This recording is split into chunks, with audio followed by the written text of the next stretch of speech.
Good morning, dear students. I'm going to start the class. We were discussing the topic Magh Bihu or Maghor Dumahi by Prafulla Datta Goswami. So, in our previous video, I have given you these topics 2 or 3 videos, I think, and this will be the last video on this topic, I hope. So, in our previous class, I had completed till here fried pithas. After that, I will start today. So, you just follow me. From here, we are going to start in this class, and this will be the final part of the lesson Magh Bihu or Maghor Dumahi. Here, no meat is allowed on the Dumahi or Sankranti day, the lunch being made up of sira, curd, etc. So, no meat is allowed. Bihur dinakhon, bihur prothom dinakhon tomar ki mangho mane ki nakhai. Amar অসমীয়া মানুহবিলাকে বিহুৰ দিনাখন মাংস খোৱা প্ৰথা নাই। কি খায় তেনেহ'লে? The lunch being made up of sira, curd, etc. চিৰা, দৈ এইবিলাক দি তোমাৰ কি কৰা হয়? লাঞ্চ কৰা হয়, দুপৰীয়াৰ খাদ্যটো খোৱা হয়। The evening meal consists of rice, sometimes new rice if not taken earlier in the month of Agun, curry of black gram, fried yam and so on. So বিহুৰ দিনাখন সন্ধিয়া কি খাদ্য খোৱা হয়?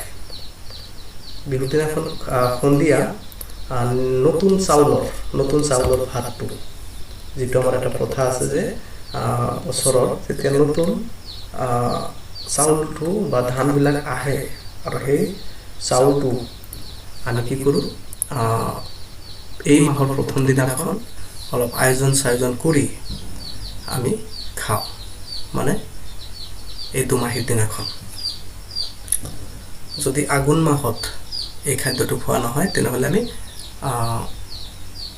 মাঘ বিহুৰ প্ৰথম দিনাখন এই নতুন চাউলৰ ভাত বনাই খাওঁ। আৰু তাত কি থাকে? কাৰি অফ ব্লেক গ্ৰাম মানে হ'ল মাটিমাহ, এক প্ৰকাৰৰ দালি, সেইটো দি আমি ভাত খাওঁ। Fried yam and so' on. Fried yam মানে হ'ল তোমাৰ আলু, এক প্ৰকাৰৰ আলু, কাঠ আলু বুলি কওঁ আমি, কাঠ আলু দি আৰু তোমাৰ মটৰ মাহ বা মাটিমাহ, এইটো তাৰ চব্জি মানে বনাই আমি ভাতটো খাওঁ।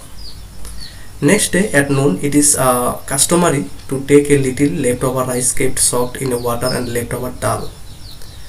So পিছৰ দিনাখন leftover rice, যিখিনি ভাত আমাৰ থাকি যায় সেইখিনি আমি কি কৰোঁ? soaked in water, পানীত ডুবাই ৰাখোঁ and leftover dal, আৰু যিখিনি দালি আমাৰ থাকি যায় সেইখিনি আমি পিছৰ দিনাখন খাওঁ। Is the custom of eating soaked leftover rice a memory of the tribal habit of drinking rice beer? আৰু এইটো কোনটো ৰীতি অনুযায়ী কৰা হয়? আগৰ দিনাখন যিখিনি তোমাৰ ভাত থাকি যায় সেই ভাতখিনি পানীত বুৰাই ৰাখি বা ডুবাই ৰাখি আৰু যিখিনি দালি থাকে এইখিনি আমি পিছদিনাখন যে খাওঁ ৰাতিপুৱা, এইটো তোমাৰ জনজাতীয়সকলে যিটো ৰাইচ বিয়াৰ খায়, ভাতৰ পৰা যিটো মদ বনাই সিহঁতে সেইটো যে খায়, সেই ৰীতিটোক অনুসৰণ কৰি এইটো আমাৰ অসমীয়া সমাজত কৰা হয় বা ফলো কৰি অনুসৰণ কৰি। The Kasaris, the most numerous tribes of Assam, have similar custom, though these differ in certain features. কাছাৰীসকল আমাৰ যে জনজাতীয় লোক আছে কাছাৰী, এই কাছাৰীসকল আৰু নিউমেৰিয়াছ ট্ৰাইবছ অফ আছাম, নিউমেৰিয়াছ মানে অগণন জনজাতীয় যিবিলাক মানুহ আছে অসমৰ, সেইসকলৰ কি আছে? হেভ চিমিলাৰ কাষ্টম, সেই একে ৰীতি আছে সিহঁতৰ। though these differ in certain features, যদিও তাতে অলপ কি থাকে? পাৰ্থক্য থাকে কিছুমান বৈশিষ্ট্যত, কিন্তু কাছাৰীসকলেও এইবিলাক নীতি নিয়ম অনুযায়ী মানে খোৱা লোৱা কৰে বা এইবিলাক ৰীতি সিহঁতেও অনুসৰণ কৰে কাছাৰীসকলেও, আৰু লগতে যিবিলাক অসংখ্য জনজাতীয় লোক আছে আমাৰ অসমত বা নৰ্থ ইষ্টত এইসকলেও এইটো বিহু এনেকৈ উদযাপন কৰে। They also' tie cords round fruit bearing trees, সিহঁতেও মানে কি কৰে ফল দিয়া গছৰ চাৰিওফালে যে আমি কি কৰোঁ ৰছী বা খেৰ এইবিলাক বান্ধো, সিহঁতেও এইটো কৰে। They offer rice to the flying, the sinking and the moving, that is to bird, to fishes and to animals like dogs and pigs. সিহঁতে কি কৰে, এই কাছাৰীসকলে কি কৰে তোমাৰ অফাৰ ৰাইচ, খাদ্য প্ৰদান কৰে কাক, দ্য ফ্লাইং যিসকলে উৰে মানে চৰাই চিৰিকটি, দ্য ছিংকিং মানে পানীৰ তলত যিবিলাক ডুবি থাকে ডুব দি থাকে, এণ্ড দ্য মুভিং আৰু মানে তোমাৰ চলি থকা জীৱ জন্তুবিলাক, সেইবিলাক কি কি চৰাই, মাছ আৰু জন্তুবিলাকৰ মাজত কুকুৰ আৰু গাহৰিক সিহঁতে খাদ্য খুৱায় এই বিহুৰ দিনাখন। কোনসকলে মানে কছাৰীসকলে বা অসংখ্য যিবিলাক আমাৰ জনজাতীয় লোক আছে সেইসকলে। Further on the Domahi day they put a mark of water mixed with cowdung around the granary মানে শস্যৰ ভঁৰাল। দুমাহীৰ দিনাখন মানে কি কৰে কাছাৰীসকলে তোমাৰ কাউডাং গোবৰটো কি কৰে পানীত মিক্স কৰি এইটো শস্যৰ ভঁৰালৰ চাৰিওফালে অলপ লেপন কৰি দিয়ে, এইটো এটা প্ৰথা।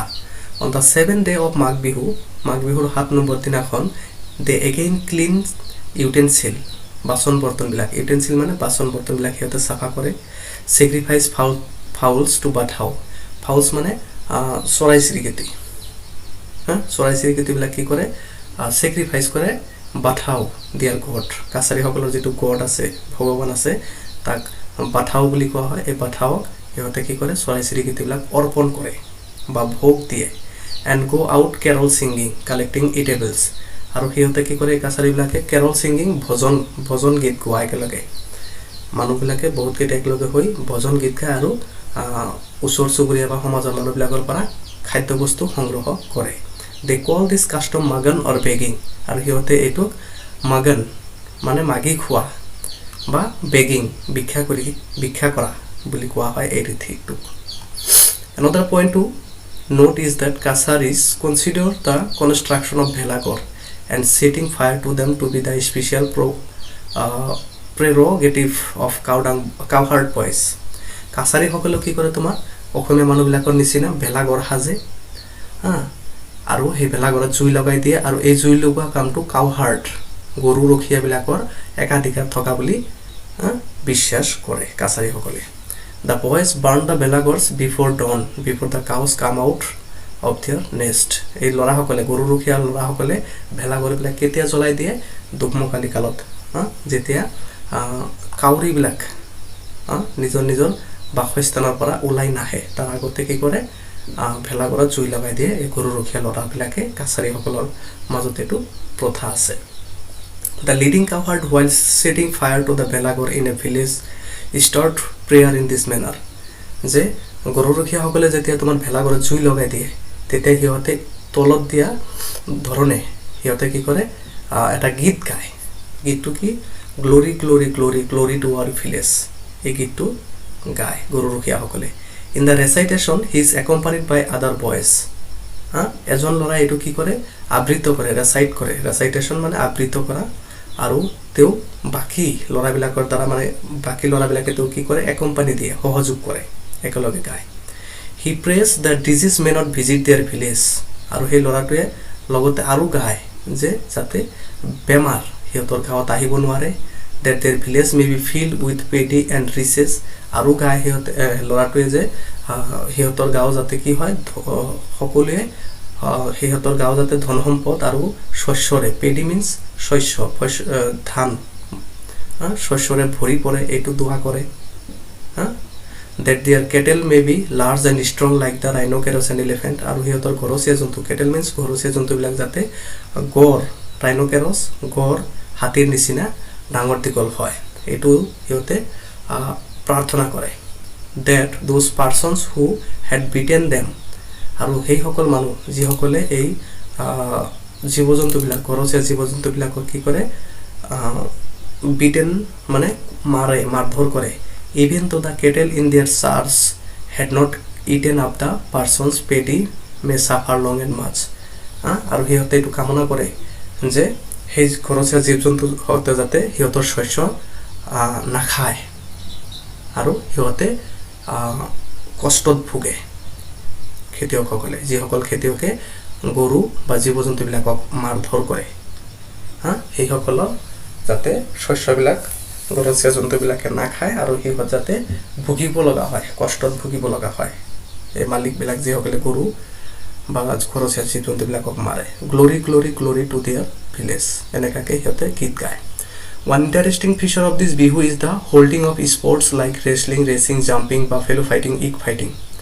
So, এটা খুব গুৰুত্বপূৰ্ণ বৈশিষ্ট্য বা ইন্টাৰেস্টিং আকৰ্ষণীয় বৈশিষ্ট্য এই বিহুটোৰ যে এই বিহুত কি কৰা হয় হোল্ডিং স্পৰ্টস খেল ধেমালি অনুষ্ঠিত কৰা হয় আৰু খেল ধেমালিবিলাক কি লাইক ৰেসলিং মল্লযুদ্ধ ৰেসিং দৌৰ প্ৰতিযোগিতা জাম্পিং জাম্প কৰা জঁপিওৱা বাফেলো ফাইটিং মহৰ যুদ্ধ ইগ ফাইটিং কণীৰ যুদ্ধ এইবিলাক খেল অনুষ্ঠিত কৰা হয় এই মাঘ বিহুৰ দিনাখন In earlier times, more martial games like sword play and javelin throwing were customary. আগৰ দিনত কি কৰা হৈছিল তৰোৱালৰ দি যুদ্ধ বা মাৰ্শিয়েল গেমছ মানে তোমাৰ কেৰাটিন নিচিনা এটা গেম বুলি ক'ব পাৰা আৰু কি জেভলিন থ্ৰয়িং মানে তোমাৰ লাঠিবাৰী খেল যেটো আমি কওঁ এটো প্ৰথা আছিল আগৰ দিনত From weeks ahead, young people used to make camps on dry river banks and exercise themselves in the hours which were found necessary to defend land from aggressors. এই বিহুৰ আগত মানে এক সপ্তাহ আগৰ পৰাই মানে কি কৰা হয় যুৱক ল'ৰাবিলাকে নদীৰ পাৰত শুকান নদীৰ পাৰত সিহঁতে কি কৰে কেম্প বনায় ঘৰ বনায় আৰু সিহঁতে এই আৰ্টটো এই কলাটো শিকে প্ৰশিক্ষণ লয় আৰু সিহঁতে এই প্ৰশিক্ষণ লয় তাৰ কাৰণটো হ'ল যে সিহঁতে আক্ৰমণকাৰীসকলৰ পৰা নিজৰ দেশটোক ৰক্ষা কৰাৰ্থে এইবিলাক প্ৰশিক্ষণ লয় বুলি কৈছে ৰাইটাৰে নেক্সট আছে আমাৰ লাষ্ট পেজটো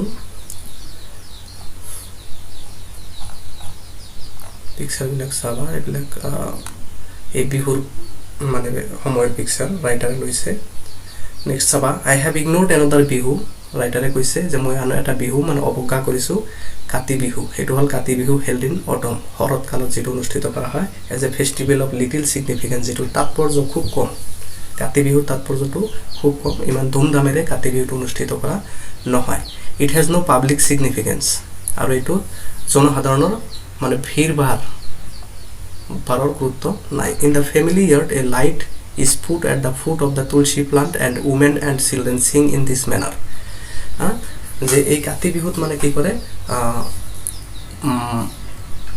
মাইকী মানুহবিলাকে আৰু ল'ৰা ছোৱালীবিলাকক লগত লৈ তুলসী গছ থাকে যে ঘৰৰ আঙ্গিনাত বা প্ৰাংগণত সেই তুলসী গছৰ তলত জুই জ্বলায় আৰু সিহঁতে এনেদৰে গীত গায় Tulsi O mother Tulsi you are Govinda's favourite which way has Krishna gone mother টেল আছ কুইকলি তুলসী সিহঁতে মাঘ বুলি মানে অসমীয়া মানুহবিলাকে মাঘ বুলি মানে আমি মাঘ বুলি মানো আৰু তুলসীক গছৰ